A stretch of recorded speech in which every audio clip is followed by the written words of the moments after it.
les Anglais ils sont comme ça, les Chinois ils sont comme ça, voilà, faut se faire une idée, faut y aller quoi. Par soi-même. Découvrir d'autres personnes, une autre culture, d'autres façons de travailler aussi peut-être. J'avais envie d'améliorer mon anglais, de vivre une expérience à l'étranger. Et puis je pense que ça va m'apporter beaucoup de maturité quoi, parce que je vais être loin de ma famille, il va falloir que je commence à me débrouiller tout seul. Voilà, c'est un plus vraiment pour moi, pour mon expérience, pour mon futur. J'ai plus envie d'aller à l'école. Donc voilà, et je vais faire quoi? Je vais travailler à Saint-Étienne pour faire les choses que j'ai déjà fait, pour pas apprendre grand-chose. Je me suis dit pourquoi pas aller à l'étranger. Sortir de mon petit microcosme, quoi, de ne pas rester cloîtré dans ma chambre ou quoi que ce soit. Donc... D'être ouvert un maximum pour apprendre un maximum de choses et revenir avec une bonne culture et une bonne connaissance de la langue anglaise. Et on m'a dit, si tu veux parler anglais, il faut que tu partes. Je suis partie.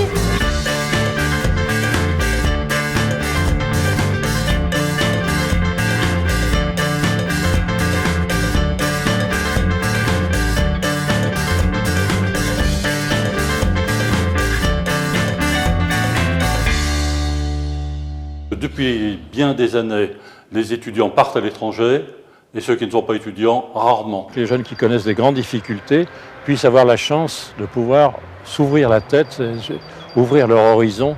Des jeunes lyonnais ou des jeunes de la communauté urbaine de Lyon, mais aussi des jeunes de tous les territoires rhône-alpins, au fin fond de l'Ardèche, au fin fond de la Drôme et de l'Isère par exemple. Le projet de la plateforme, c'est bien les jeunes en difficulté d'emploi, avec un certain nombre de problématiques sociales. Chacun faisait de la mobilité internationale dans son coin, chacun animait les dispositifs dans son coin, chacun tentait de mettre en place des informations, de mettre en place des orientations, de mettre en place un accompagnement sur la mobilité internationale, mais il n'y avait finalement aucune structure mutualisante. Et on s'est dit à un moment, ce qui peut être intéressant et pertinent, c'est de pouvoir rassembler nos forces. Il y a aussi effectivement les partenaires que nous avons chacun, et c'est vrai que si on additionne tout ce petit monde, eh bien je crois qu'on touche quand même une grande partie de la population qui doit être concernée par cette expérimentation. C'est impossible que les jeunes de la région Rhône-Alpes qui sont accueillis dans les FJT soient aussi peu citoyens européens. Et pour le coup, les trois partenaires se sont mis autour d'une table et ont répondu à l'appel à projet sur la mise en place d'une plateforme de mobilité internationale. C'était un petit peu le bazar dans ma tête, j'arrivais pas à savoir quoi faire vraiment, et puis le fait que j'ai eu cet entretien avec la mission locale m'a permis de me dire voilà, c'est ça que je veux faire, donc pourquoi ne pas se lancer là-dessus, quoi. Je suis allée pour voir les offres de boulot et puis il y a eu cette petite pancarte pour les départs à l'étranger. C'était une petite réunion, moi j'étais juste là à titre d'information et j'avais posé une question à une des conseillères qui se trouvait là-bas. 4-5 mois à rien faire en fait. Je cherchais du travail, j'ai pas trouvé, donc j'aurais parlé de mon projet pour partir à l'étranger pour apprendre l'anglais et tout. Pour voyager et voir un peu ce qui se passe ailleurs. C'est ma conseillère qui m'a amenée jusque-là, quoi.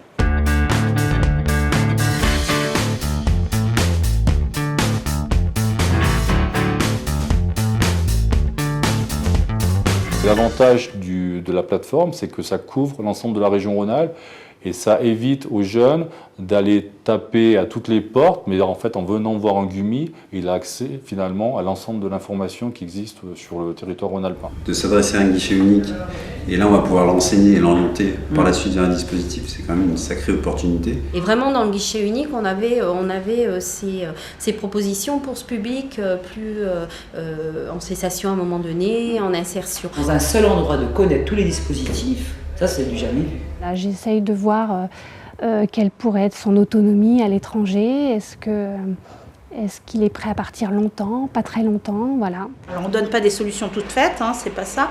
Mais en tout cas, on l'accompagne et on le guide vers la solution la meilleure pour lui. C'est vrai que là, on va vraiment beaucoup plus loin sur la démarche et sur la demande de mobilité. Sur leurs objectifs, les objectifs qu'ils veulent atteindre, si on leur demande s'ils veulent faire un stage, un volontariat ou trouver un emploi. L'existence de dispositifs variés, en fait, permet de vraiment trouver le dispositif qui correspond aux jeunes. Parce que c'est ça aussi la plateforme, c'est vraiment le sur-mesure qui est proposé et l'attention qui est faite au public qui a plus de difficultés à partir. En moins de 8 mois, on a informé, accompagné, peut-être pas, mais en tous les cas informé 1200 jeunes. c'est quand même un effet assez accélérateur. Donc ça fonctionne bien.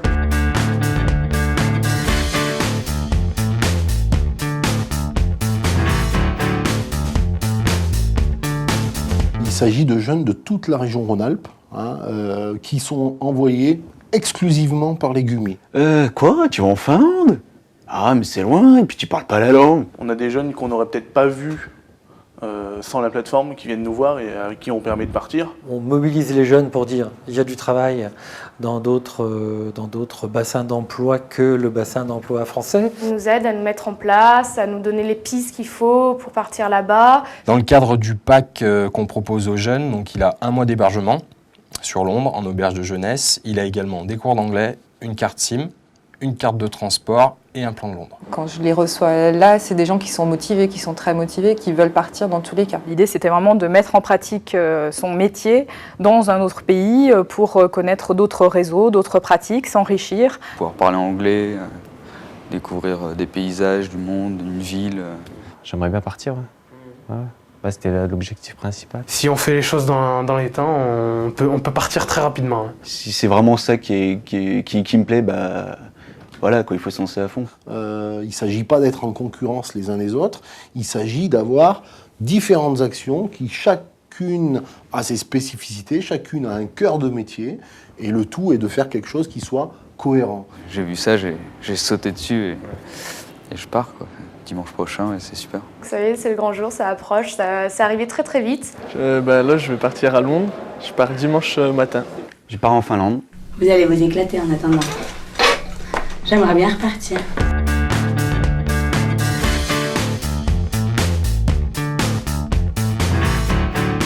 Donc Thibaut, on se voit aujourd'hui, c'était pour que je puisse vous remettre donc, vos documents pour votre départ dimanche. Donc vous allez arriver à l'aéroport ou dans le centre de Londres. Au revoir Thibaut, bonne continuation.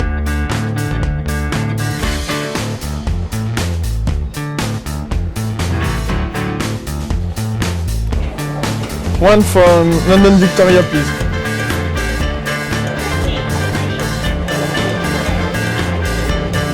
J'espère qu'on est ici là.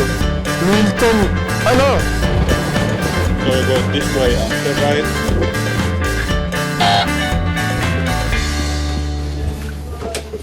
Ok.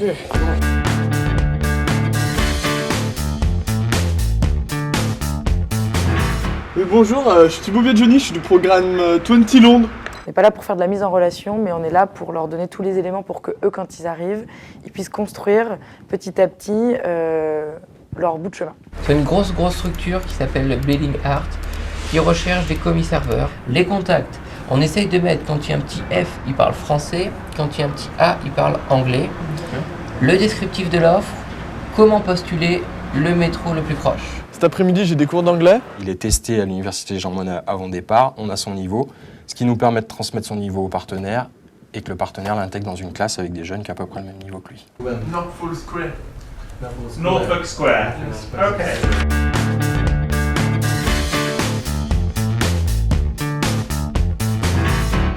Mon anglais était pas top quand je suis arrivé. J'étais terrifiée à l'idée de parler anglais. En fait. Le jour même, j'avais eu la personne au téléphone et le lendemain, je travaillais. Quoi. Donc, et pour beaucoup, ça se passe comme ça. Pour trouver du travail jusqu'à la fin de la semaine, une semaine, ce sera bien. Et en fait, au bout de 4 jours, j'avais trouvé un emploi grâce à eux. Au bout de 2-3 jours, j'ai trouvé mon emploi. 4 jours, une dizaine de CV de posés, 4 jours du travail. Ils vous font faire un essai, ils vous font voir une vidéo et au boulot. En fait, les gens ici te laissent une chance en fait, même si tu ne sais pas parler la langue. Le premier restaurant où j'ai tapé, donc j'ai bien de la chance, je suis tombé sur un Français qui m'a dit que sur la suite il m'appellerait pour une période d'essai. Il faut se dire je suis là pour apprendre, je suis là pour faire mes preuves. Ne pas se décourager. Ne pas se décourager. Les débuts sont toujours difficiles, mais après... Je suis très content d'être ici, de pouvoir commencer à travailler immédiatement. Tout se passe bien pour l'instant. Je suis arrivée dimanche 17, donc il y a 2 jours. Je l'ai eu en interview hier après-midi. Je l'ai prise en essai ce matin, ça s'est bien passé. Elle a un background dans la restauration, j'ai bien débrouillé ce midi. Du coup, je la garde ce soir et c'est parti. Je suis claquée, ouais. J'ai très mal aux pieds, c'est des grosses journées. Bah, il faut être motivé, quoi. Faut y aller, c'est tout. Bah, je commençais à midi, je finissais à 1h du matin. Bah oui. Au niveau travail, n'importe quel jeune motivé peut plus facilement avoir sa chance ici. Ouais. Et ce qu'il y a de bien à Londres, c'est qu'on commence au bas de l'échelle, mais si on montre qu'on en veut et qu'on est motivé, on peut très vite évoluer. M'ont laissé ma chance et maintenant, depuis 8 mois, je travaille au Hilton, je suis serveur. C'est mon métier, je me fais plaisir et j'ai un bon poste.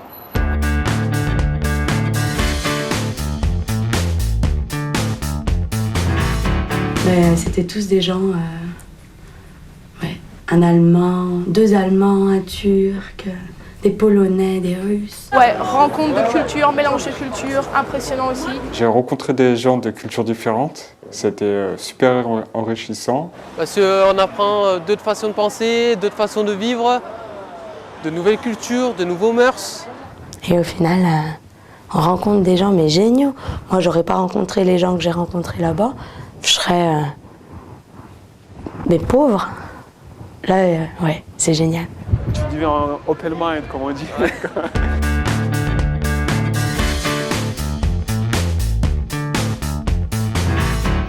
Ok, t'es parti pendant 6 mois, 7 mois ou moins, et qu'est-ce que tu fais de ça? Comment tu te valorises? J'ai plus confiance en moi déjà. En tant que com, je me sens plus fier. Beaucoup plus d'assurance et des idées aussi, des envies de voyage et des idées pour mon futur professionnel. Les gens reviennent ravis, ont envie de refaire un chantier ou un volontariat, ont appris des choses sur l'interculturalité, sur la gestion des conflits, sur comment ils se situent dans un groupe. On a des jeunes qui débarquent, qui passent la porte et qui sont... tu sens qu'ils portent la misère du monde sur eux, quoi. Tu sens qu'ils ont besoin de ça. Et ça, quand tu les vois au bout de 2-3 mois, qui passent la porte du centre Charles Péguy et tout d'un coup, tu les sens gonflés, tu les sens contents, tu les sens heureux, tu les sens... Voilà quoi, Londres, ça les transforme. Personnalité, ouverture d'esprit, expérience énorme, quoi. Quand je suis parti avec rien, je n'imaginais pas en arriver là aujourd'hui. Parce que j'ai vécu un truc super, mais qu'est-ce que j'en fais de ça? Et donc je pense que c'est le rôle aussi du GUMI de pouvoir aussi lui dire attends, je vais t'orienter vers telle ou telle chose. On peut aussi conseiller aux jeunes de repasser par le GUMI pour avoir droit à ces bilans de compétences pour mettre en valeur leur expérience à l'étranger, organisé par le CIBC. Pour moi, c'est un nouveau départ que je me suis donné, quoi. Les gens, quand ils voient sur le CV que tu peux bouger, que tu es capable de faire ci, faire ça et que tu tentes ta chance ailleurs, ils disent ok, c'est quelqu'un qui en veut et qui en a envie, quoi. Ça a une vraie valeur d'avoir en plus sur son CV une expérience à l'étranger. C'est ça qui est important. J'ai des nouvelles de lui et évidemment, il a changé. Il a changé en maturité, en autonomie, enfin voilà. Je suis pas revenu comme avant en fait. Ils avaient l'impression que j'étais beaucoup plus épanoui. La mobilité, ça peut être aussi un outil d'insertion, comme une formation, comme une période d'emploi. Je pense que c'est un bon tremplin en fait. Et puis avoir une culture autre que le français et pouvoir voyager et me permettre de faire ce que j'ai envie de faire dans la vie. Ça fait évoluer. Ça fait grandir.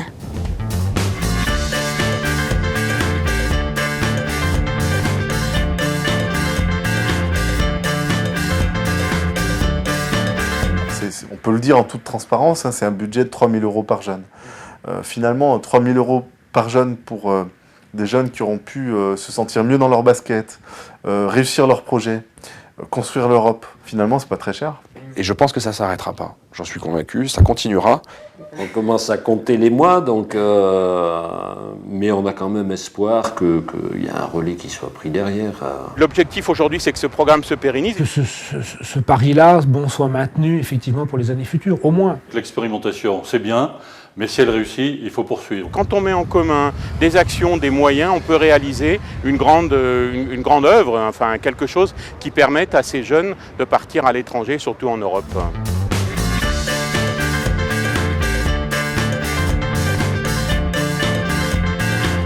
Comme on dit, l'humain a peur de ce qu'il connaît pas, quoi.